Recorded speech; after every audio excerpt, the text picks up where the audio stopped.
Well, recently, in preparation to watch the Flash movie again for the first time since seeing it in theaters, I decided to upgrade my Blu-ray collection of the classic Christopher Reeve Superman movies, and over the course of a single week, I watched all of them, including some alternate versions, plus the Supergirl movie, and finished it off with Superman Returns, and came away from the experience surprised at how I felt about some of these movies.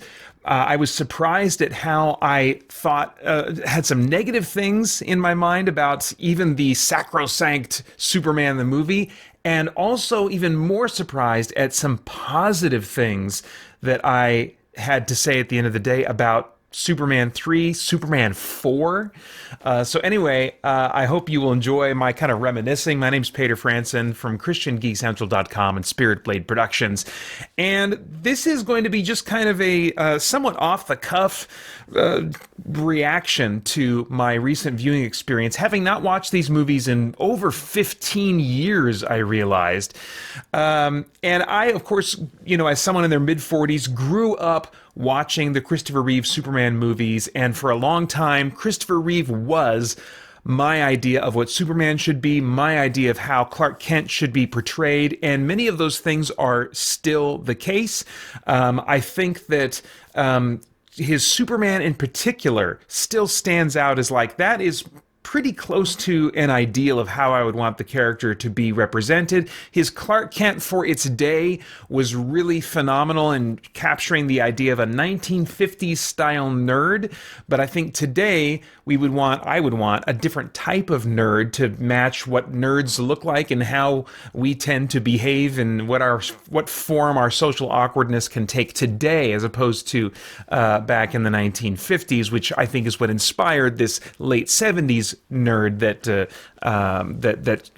Christopher Reeve portrayed in Clark Kent. But anyway, let's just dive into it, starting with Superman, the movie. This was my first time watching the extended TV version, which is 3-4 hours long, whatever it was. I've watched the special edition, since it came out about 15, 16, 18, whatever it was, years ago. And that is still my preferred version, although I'm glad I was able to say, okay, now I've seen the mythical extended version that I didn't even know until recently had been made available on Blu-ray. First, one thing I have to say, growing up with this movie, I was reminded again when we got to the scene at the beginning where Zod is saying to Jor-El, "You will bow down before me, Jor-El, both you, and then one day, your heirs." And when I was a kid, I didn't know the word heirs. I thought he was saying ass. I was like, what does that mean? And I'm reminded of that every time I revisit this movie. It's like, oh yeah. But anyway, one thing that did take me by surprise, though, in this Blu-ray version was seeing wires. That was such a sad moment for me. I remember when the special edition came to DVD, that I didn't see any wires in Superman 1 or Superman 2. I did see them beginning in 3 and then also in 4. And so in order to enjoy those experiences, I had to fuzz up the sharpness on my TV and blur it out just a little bit to get to the point where I could not see the wires anymore. Sadly, now with these Blu-ray versions, I can even see wires in the first two movies. Granted, I in some cases I have to kind of be looking for them, but in some cases I just see them without looking for them, and that is kind of a sad thing, because I love the wire work in these classic Superman movies. Those are the best flying moments, is when it's not blue screen, it's not anything else, special effects or optical going on, it's just wire work that is carefully hidden. That is some of the best flying, I think, still in cinemas when it's done right in some of these movies. But really, it's not at its best, I don't think, in the first Superman movie. I don't think that comes till a later one.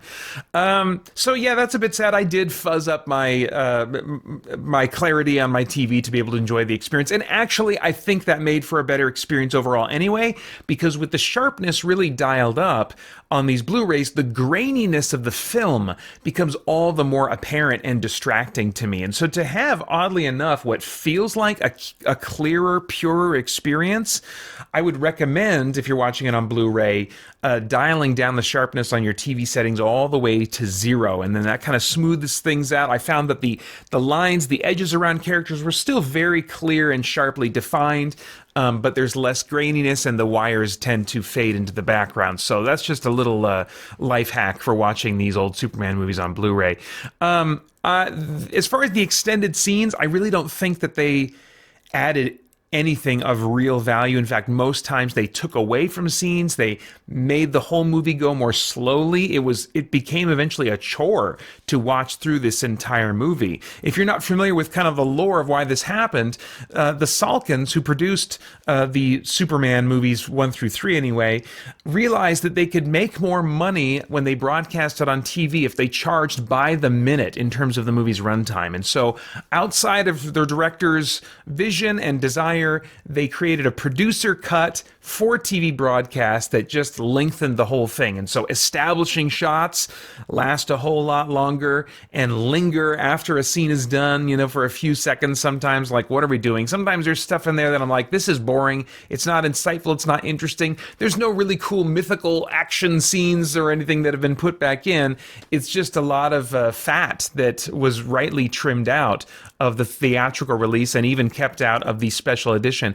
There is kind of a nice moment that's a little bit extended when Clark is first coming into the newsroom at the Daily Planet, where he's kind of meeting people in the newsroom for the first time.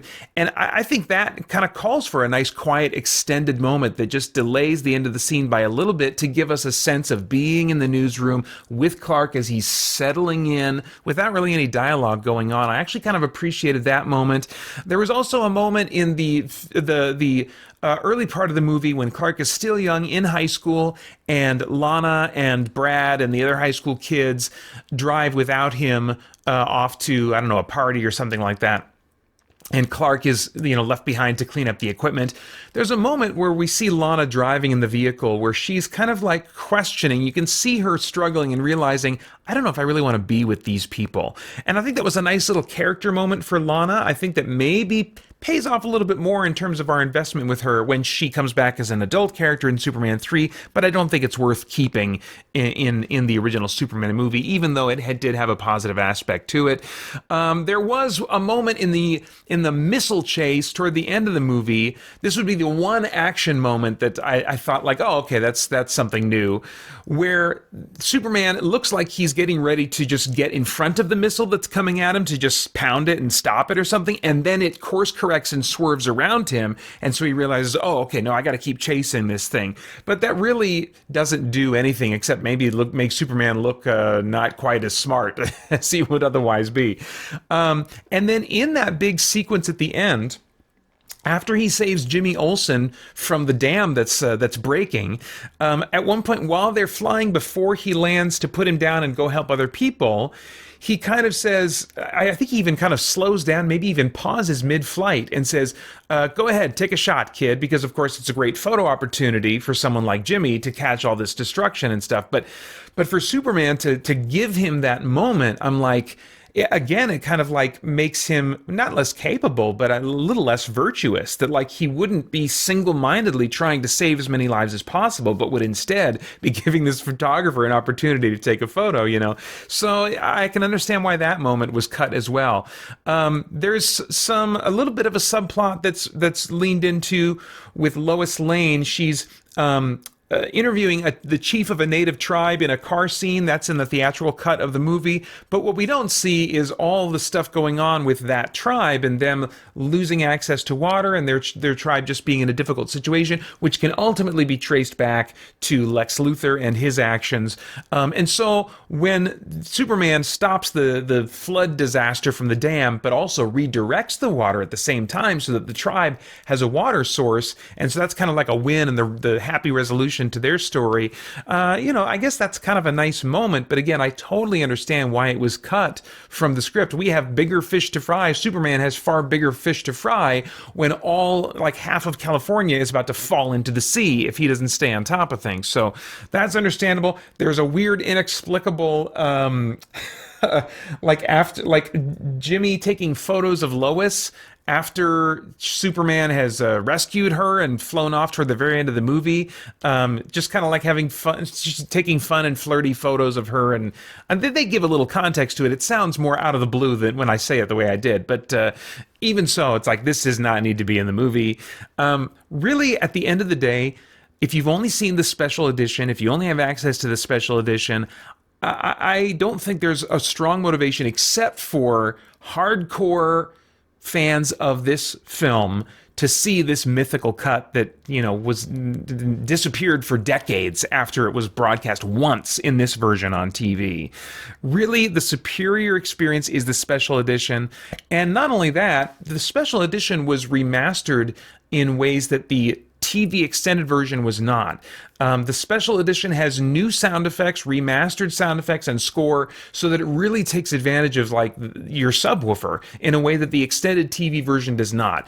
I can tell the TV version was cleaned up some, and it was given a widescreen presentation, which I don't even know when it originally broadcast on TV if they did that. So I mean, they did some stuff to touch things up, but not to really give it a remastered sound experience that's going to bring it forward a few decades into a somewhat more modern sounding movie experience. But you are going to get something much more like that with the special edition, which the extra scenes that are brought back into that one that hit the cutting room floor of the theatrical version, they almost only ever improve the story, like the underground gauntlet that Superman has to get through that Lex Luthor set up before he can have his confrontation with him, and other little tidbits here and there. I think they almost only ever improve the story.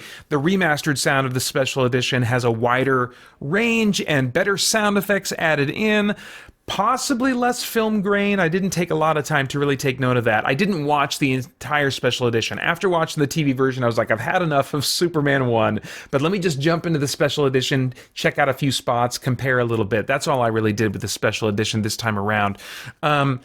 Unfortunately, the wires are still visible in the special edition, so I still recommend kind of fuzzing up your display. But really, my viewing experience this time, as I knew it was going to be after I watched it, 15 years ago. Ever since actually seeing Man of Steel, I was like, I don't think there's much going back to these original Christopher Reeve movies for me, apart from appreciating their value in film history, and particularly in comic book film history, and appreciating the performances of the actors, which still really hold up. I think Gene Hackman, his delivery is great, and Christopher Reeve does some phenomenal things with differentiating Superman from Clark Kent and the way that he embodies and characterizes those two characters, and making Superman very noble and virtuous, but at the same time very human and honestly very compassionate. I don't think we've had a Superman that truly reads as compassionate to me since Christopher Reeve, in the genuine way that Christopher Reeve's compassionate Superman really felt that way. It feels a bit put on by when we have like that more smiling kind of Superman, like Henry Cavill, when he would smile as Superman and try to be that kind of Superman, it felt more put on. And I just want to say, no, Cavill and Snyder, just don't try to do that. It doesn't seem like that's what he was cast for. Let him do the more sad, mournful hero. I know that's a lot of people don't like that, but I think that there's a beautiful Christ parallel in making that Superman a man of sorrows. So just be that, and I like that version of Superman, but at the same time, there's many interpretations of this character, and Christopher Reeve also had a wonderful one here where the compassion of his Superman feels very genuine to me. So let's see. I think that's about all I have to say about Superman 1. I mean, unfortunately, there are some things that are hard to go back to. The wire work and the flying does not look as strong in this movie. There are times where there's a little bit about Christopher Reeve's posture while he's doing wire work that I'm like, he doesn't quite have the core strength to really feel like his body is completely straightened out like it should be. Feels just a little bit like he's hanging from wires there uncomfortably. There's a shot where after he stops the guy that's using suction cups to climb up the building, the burglar, he delivers him to a police police officer and then flies up. And as he flies away, that film is clearly cranked up, sped up, and it just kind of looks choppy. And so the wire work, unfortunately, in the first Superman movie, even though it caused a generation of people to truly believe a man could fly, at least in the cinematic sense, it does not age. The wire work does not age as well in that movie as another Superman movie that I'll get to. But for now, let's move on.